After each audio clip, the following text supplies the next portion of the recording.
watching the soccer game, and I actually decided this would probably be the best time to do a video on the Droid Incredible working with the Slingbox. I don't know if you noticed it or not, but SlingPlayer actually came out a couple days ago for Android. It's been out in every other operating system, like I don't know if it's on a WebOS, but I know it's on iPhone, I know it's on Windows Mobile, and I know it's on BlackBerry. As you'll probably tell right now from my phone booting up, but it's going to have the custom animation on it. I'll make a video on how to do that later. Right now I'll just tell you a little bit about my setup. Here's a Slingbox Pro HD, receiver in the bottom. The way this works, or actually the purpose of Slingbox, is for you to control your receiver from your phone and not only just switch the channels, but actually view the footage that's coming out of your receiver on your phone. It's actually a pretty cool thing. Like VCast, I know you can buy things like VCast. That's $10 a month. The Slingbox, depending on which one you buy, there's a solo one that doesn't do HD, and then there's this version that does do HD. You don't really need HD, but the reason I bought this box is because it has these connections here for like coaxial, like cable and stuff, and I do have cable at my house, so I'll be able to plug it in there and get like HD, like all the local channels.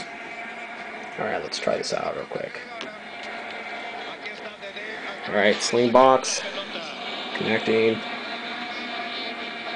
optimize. Alright, there you go. Take a look at how that looks. Not bad.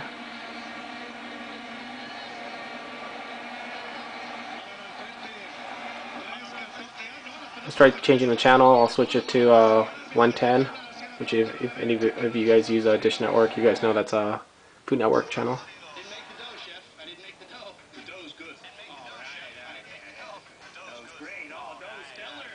There you go. Just tap it once to pull up the screen, and you can type in a button or a channel.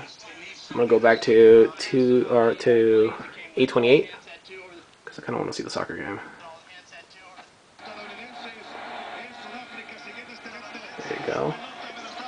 This is over Wi-Fi. Let's try over 3G. Alright. Oh, I'm sorry. Yeah, that's over Wi-Fi. Let's turn off Wi-Fi there. Let's open up Slingbox again. I don't have the best reception here. I think I have like 1 bar, maybe 2. But most of the time I just have 1 3G bar, so we'll see how well this does. Alright, starting. Alright, it says optimizing right now. There you go. Tap on the screen and we'll switch it to 110. See it switching up there. 110. And there it is. Look back over here. It still hasn't switched yet. You can tell it's going at a slower. I don't know if you can tell. I mean, there's a delay on there, and the delay is even greater with depending on your signal. So over Wi-Fi, the delay wasn't as bad because this is 3G. It's going even further back. Let's just switch back to Wi-Fi. Like I said, my 3G reception here isn't the greatest, so I don't expect much from 1 bar. If you can tell it there, it's really hard to zoom in, but it's 1 bar. Trust me when I say that. Let's try Wi-Fi on. And before I end this video, I was running into an issue, and I noticed a lot of people running into this same issue with phones that are overclocked. If you have a phone that's overclocked, like currently I have the hybrid one. Let me overclock it to, come on, there you go, to 1.152. Once I overclock it to 1.152, let's open up Slingbox. Let's go. And the problem we run into is, you'll probably see it in a bit, just disconnected.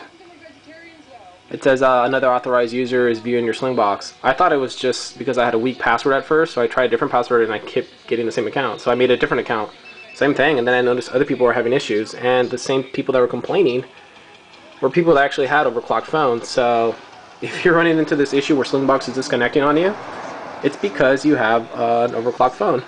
Sometimes it's 5 seconds, sometimes it's a minute, but it'll definitely disconnect on you. Let's see if it does it again.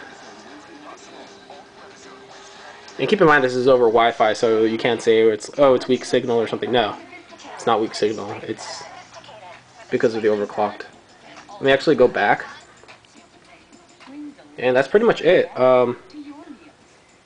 I mean, this is really cool. I don't know if any of you guys have ever used Slingbox or knew what it was prior to this video, but it just allows you to view anything that you currently subscribed for on your current receiver on your phone. So I know there's other services like Vcast, but with Vcast you can't get pay-per-view fights. So if you order the pay-per-view fight on your receiver at home, if you have a Slingbox, you can watch that anywhere you go.